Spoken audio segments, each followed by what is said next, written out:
Janvier 2022, janvier 2023, 12 mois. Nous t'a dit 12 échecs consécutifs d'Haïti face à l'inflation. Progression indicateur ça, en vérité, lié effrayant. Et ceci à tous les points de vue. Bonjour, bonsoir tout le monde. Non pas, c'est Enomi Germain. Bienvenue dans EconoPlus.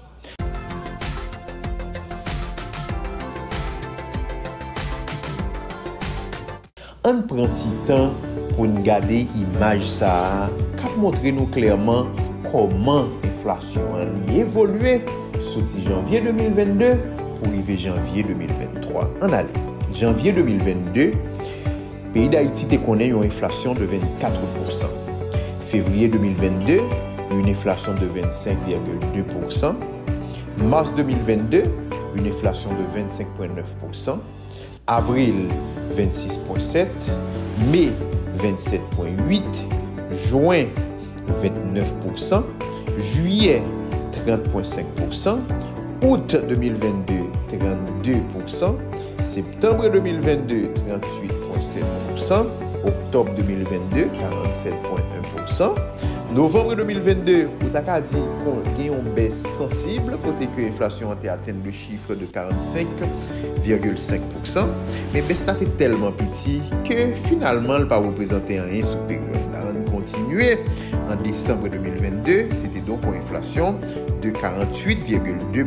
Mais pour janvier 2023, qui c'est les dernières informations qui sont disponibles, c'est une inflation de 49,3%. C'est pratiquement une inflation qui avoisinait les 50%.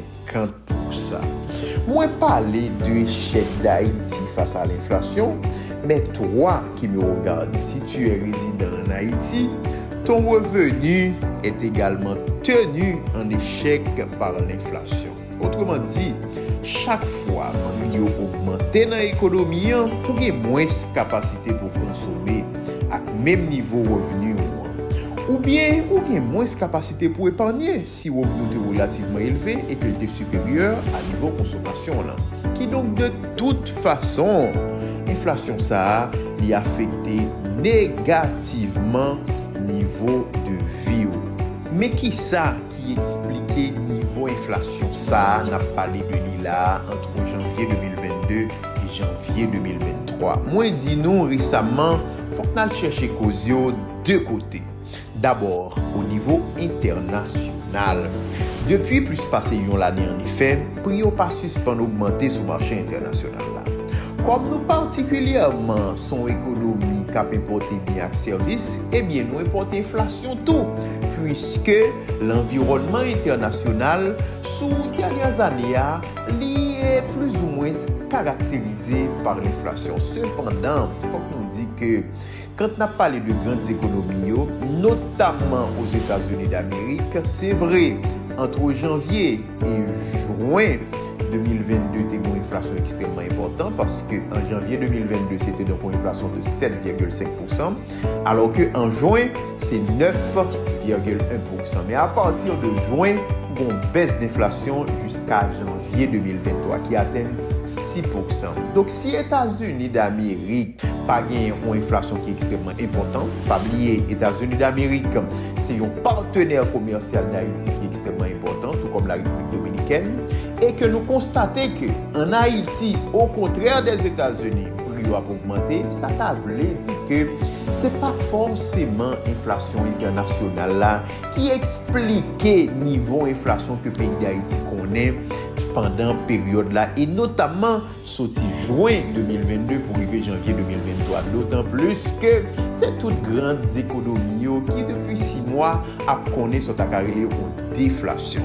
Ça t'a voulu dire que sous besoin de comprendre l'inflation en Haïti, c'est vrai, il faut que mobiliser l'environnement international là, l'important pour que vous fassiez un regard du côté domestique. C'est-à-dire pour garder un ensemble d'éléments internes qui t'a expliqué le niveau d'inflation ça en tourner la caille, c'est-à-dire les éléments domestiques.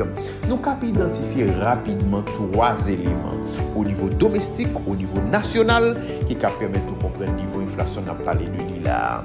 Premier élément, c'est la question du taux de change. Janvier 2022, commencé avec un taux de change de pratiquement 99 gouttes pour $1 américain. Janvier 2023 lui-même, il finit à 148 gouttes pour $1 américain, c'est-à-dire une augmentation pratiquement de 50% du taux de change. Avec un taux comme ça, même si le prix n'a pas vraiment augmenté sur le marché international, là, comme l'économie haïtienne, c'est un dollar que nous importons, si dollar la vie plus cher, c'est-à-dire que valeur a augmenté de 50% par rapport à la goutte, la valeur de vos importations en goutte a augmenté. Donc, vous n'êtes pas obligé de monter sur le marché international. La gente se trouve là. Nous sommes dit, notamment aux États-Unis, sur 6 derniers mois, le prix n'a pas augmenté. Mais comme le taux de change n'a augmenté, c'est comme si, lorsque vous faites une estimation de valeur en goutte, eh bien, importation vient beaucoup plus important puisque vous avez besoin plus gouttes de plus en plus pour importer à cause de détérioration taux de change là. Donc, la question de change en Haïti sont un élément fondamental dans l'explication niveau inflation que l'économie haïtienne aujourd'hui a connaît là. Deuxième élément extrêmement important, c'est la question de l'insécurité. Moi, je dis la maîtrise, cette situation d'insécurité que Haïti a connaît là, elle kidnappé l'économie, elle bloqué l'économie, elle handicapé l'économie. Parce que à niveau insécurité ça, pas gagner libre circulation des marchandises dans l'économie, tout comme pas gagner libre circulation des personnes. Quand pas gagner libre circulation des marchandises, il veut dire que il y a des endroits dans le pays à côté que ou ensemble de biens marchandises qui sont disponibles, qui pas disponibles. Comme ils sont pas disponibles, loi de l'offre et de la demande et que demande ta en quelque sorte toujours disponible, eh bien, il y a une augmentation des prix. C'est ça qu'on appelle l'inflation. Mais l'insécurité à tout, il y a naissance à un deuxième élément qui c'est une situation de désinvestissement que l'économie haïtienne a connaît. C'est-à-dire des entreprises qui sont obligées de fermer portes définitivement ou bien fermer portes à l'ouvert l'autre côté, en particulier en République dominicaine. Ça fait qui ça? Ça fait que l'entreprise qui t'a produit des biens et des services, ils n'ont pratiquement pas produit encore. Donc pour un certain moment, il y a justement une insuffisance de l'offre.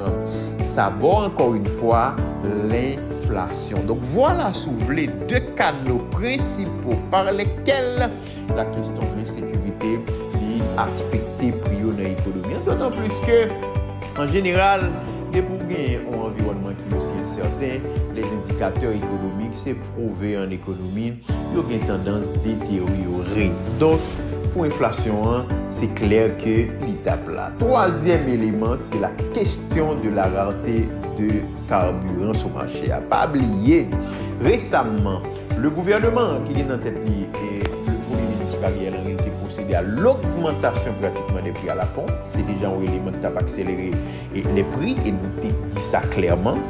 Mais maintenant, les produits pétroliers ne sont pas disponibles sur le marché véritablement. Comme ils ne sont pas disponibles, ou bien ils sont disponibles sur le marché informel à des prix forts, eh bien, comme produits pétroliers, c'est des produits transversaux pratiquement, comme ils sont disponibles à prix fort, eh bien, prix ça.